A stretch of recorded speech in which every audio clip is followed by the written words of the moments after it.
मृत्यु के बाद 13वीं क्यों की जाती है? क्या मृतक की आत्मा 13 दिनों तक घर में ही रहती है?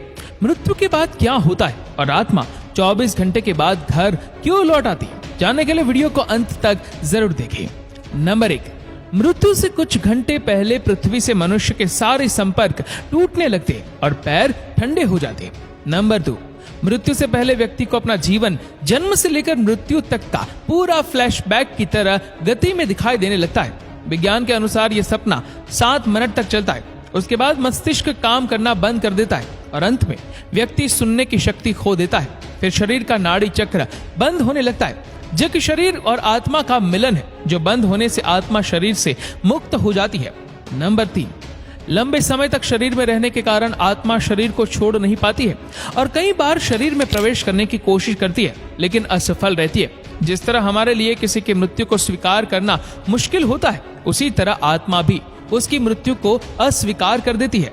नंबर 4, शरीर छोड़ने के बाद आत्मा शरीर से 15 फीट ऊपर हवा में तैरती है। वह अपने रिश्तेदारों को रोते हुए देखती है।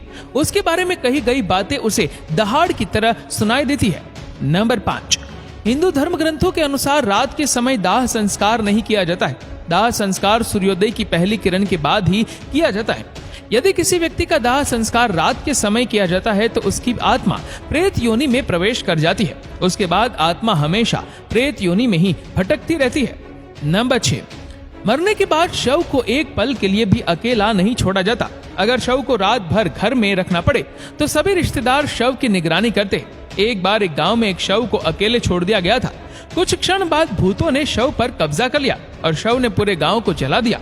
गांव में हनुमान जी का एक मंदिर था, जो मृत शरीर पर भूत का साया था। वह हनुमान जी के मंदिर के पास से गुजरा तो भूतों ने हनुमान जी की मूर्ति देखी और डर से शव छोड़ दिया। इसीलिए तब से शव को अकेले रखने की गलती कोई नहीं करता।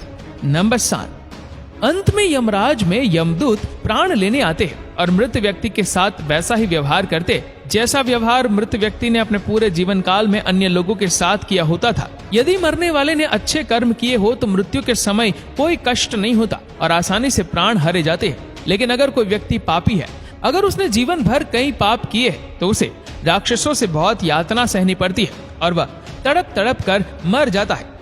नंबर 8, फिर आत्मा को यमदूतों द्वारा एक चमकदार गुफा के माध्यम से यमलोक ले जाया जाता है। रास्ते में आत्मा को वैतरणी नदी पार करनी होती है।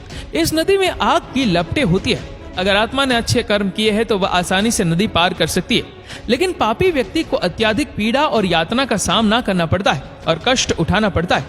नंबर 9, फिर आत्मा को यमराज के सामने प्रस्तुत किया जाता है। फिर चित्रगुप्त यमराज के सामने व्यक्ति के पाप पुण्य का लेखा जोखा जांचते हैं और उसके कर्मों के आधार पर उसे स्वर्ग या नर्क मिलता है। गरुड़ पुराण के अनुसार कुल 36 प्रकार के नरक होते हैं। इन नरकों में चित्रित यातनाएं बहुत भयानक होती है। नंबर 10, यदि कोई व्यक्ति आत्महत्या करके अपने प्राण त्याग देता है तो उसे अधिक कष्ट सहना पड़ता है, क्योंकि उसने जीवन के नियत समय से पहले ही प्राण त्याग दिए। ये शरीर हमारा नहीं है, ये किराए का घर है। इस शरीर को धारण करने से जीवन दुनिया में आता है। जब आत्मा शरीर छोड़ती है तो शरीर नष्ट हो जाता है। मानव शरीर 5 तत्वों से बना है और अंत में 5 तत्वों में विलीन हो जाता है और आत्मा अपने कर्मों के अनुसार स्वर्ग या नरक की यात्रा पर निकल जाती है। नंबर 11, गरुड़ पुराण के अनुसार हमारे वास्तविक जीवन में किए गए कर्म ही व्यक्ति को स्वर्ग या नरक की प्राप्ति कराते हैं। लेकिन यदि कोई साधु, संत या तपस्वी है तो ऐसी पवित्र आत्मा को मोक्ष की प्राप्ति होती है। नंबर 12, सबसे बड़ा सवाल यह है कि हमें ये सब बातें कैसे पता चलती है।